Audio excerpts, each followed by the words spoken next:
Yo mga kaibigan, so andito na naman tayo sa another vlog. Ito na, yung araw na inaantay natin. Nakikita nyo ba yung nasa likod natin?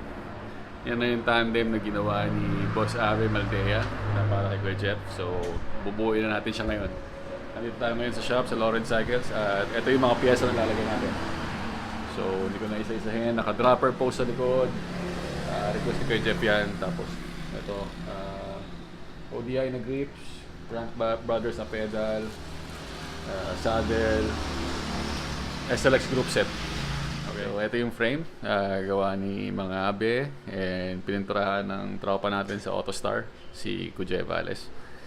So ayan, Maldea 8954, so it means 8,954 na frame na siya na nagawa ni mga Abe. Ganda ng pagkakabuild dito, sobrang ganda ng quality. Ayan.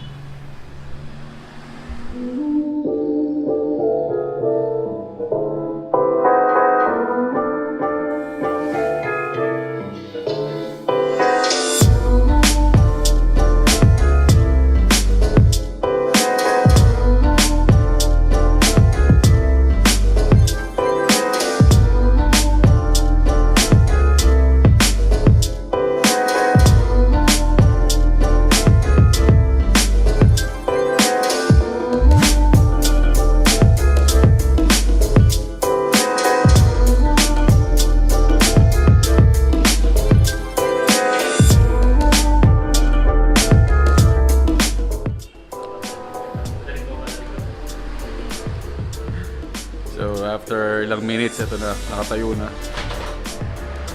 Nakabit na yung gulong, bottom bracket, cranks. So sulit naman, group set. Saka manibela sa likod. Okay, so nakalagay na natin yung pangalawang stem. So ito yung unang stem. Ito yung pangalawa. Nalagay natin siya sa seat post. Nakabili natin tong to sa Lazada. Kaso maluwag siya sa 27.2 na seat post. Nilagyan natin siya ng sim sa loob para sumikip siya. So ito na yung itsura niya sa ngayon. Nalagyan natin ng saddle para makita natin yung itsura niya. And then next is yung drivetrain niya na.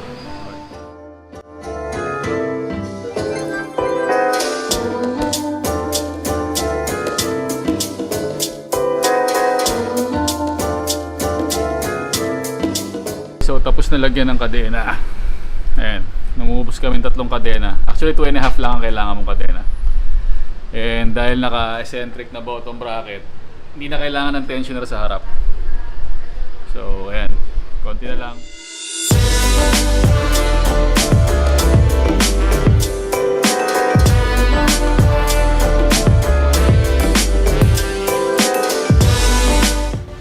Okay, so naikabit na yung front rack. Project din. Susunod na natin yung mga challenging na part. Lalagyan natin ng kable ng shifter papunta sa likod, medyo mahaba. Tsaka brake cable. Brake hose para di ba? Hydraulic siya.